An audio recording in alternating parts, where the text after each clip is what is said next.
Dans cette cantine parisienne du 9e arrondissement, le tri des biodéchets est une routine. Ici, les élèves sont sensibilisés tout au long de l'année pour ne pas gâcher la nourriture. C'est bien choisir ses plats, les quantités. Ici, ils ont la possibilité d'avoir des petites assiettes ou des grandes assiettes, comme aujourd'hui, notamment les fruits où il y a beaucoup de gâchis. Donc nous, on leur propose soit de prendre des fruits coupés ou des fruits entiers. Les cantines scolaires sont sous la responsabilité du maire de l'arrondissement. Delphine Burkli y déjeune chaque semaine auprès des responsables et parents d'élèves. Elle a fait du gaspillage alimentaire son cheval de bataille. L'ensemble des biodéchets des écoles de l'arrondissement est désormais collecté par une entreprise locale et transformé en biogaz.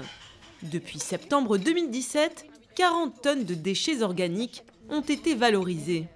Tout ça répond à une politique vraiment globale de lutte contre le gaspillage alimentaire. Nous avons introduit un menu à 4 composantes au lieu de 5.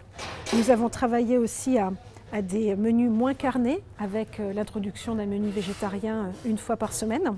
Et ce qui nous manquait, et c'est ce sur quoi nous avons travaillé au cours de l'année 2017, c'était vraiment la gestion des surplus alimentaires. Vraiment, on travaille sur les déchets, mais il nous reste encore des plats qui ne sont pas consommés.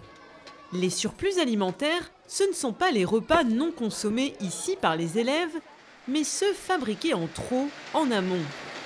C'est la cuisine centrale du 9e qui produit les plats de tous les inscrits aux cantines de l'arrondissement. Donc je vous propose d'aller dans le cœur de la cuisine centrale, où on produit tous les jours un peu plus de 2000 repas pour les 13 écoles de l'arrondissement. Sauf qu'avec les sorties scolaires, les grèves ou une surproduction de la cuisine, il arrive que des repas restent sur place et finissent à la poubelle. Mais ça, c'était avant de rencontrer l'association Le Chaînon Manquant. Depuis mai 2017, la Caisse des écoles a instauré un partenariat avec Le Chaînon Manquant. Donc Le Chaînon Manquant vient régulièrement, 2 fois par semaine à peu près, collecter les différents repas qui n'ont pas été servis dans les cantines du 9e pour ensuite les redistribuer à différentes associations autour du 9e. Oui, allô ?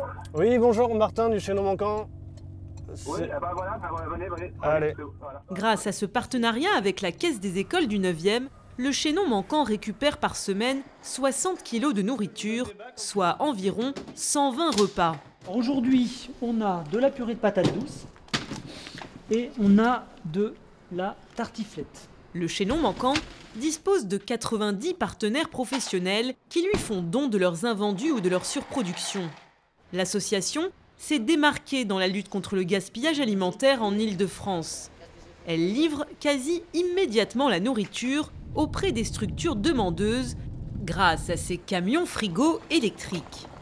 On intègre toute cette réglementation sanitaire et de sécurité alimentaire, notamment avec le respect de la chaîne du froid grâce à nos camions frigo, et en assurant toute la traçabilité de ce qu'on récupère jusqu'à la livraison finale. Et ça, c'est très important. Tous les jours, on transporte des produits frais qui sont consommables. Ça permet à les personnes bénéficiaires, demandeuses, de pouvoir bénéficier de des plats qui, normalement, auraient dû être jetés à la poubelle.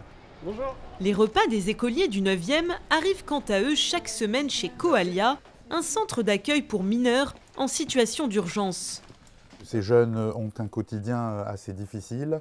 Ils sortent le matin sans être sûrs de déjeuner à midi. Ça nous permet vraiment de compléter une gamme alimentaire et donc d'être à même de leur proposer un repas riche et varié.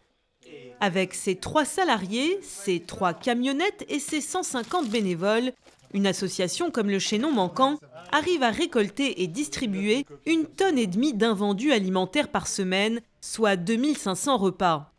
Mais à l'échelle du pays, beaucoup reste à faire. 10 millions de tonnes de nourriture sont gaspillées chaque année en France.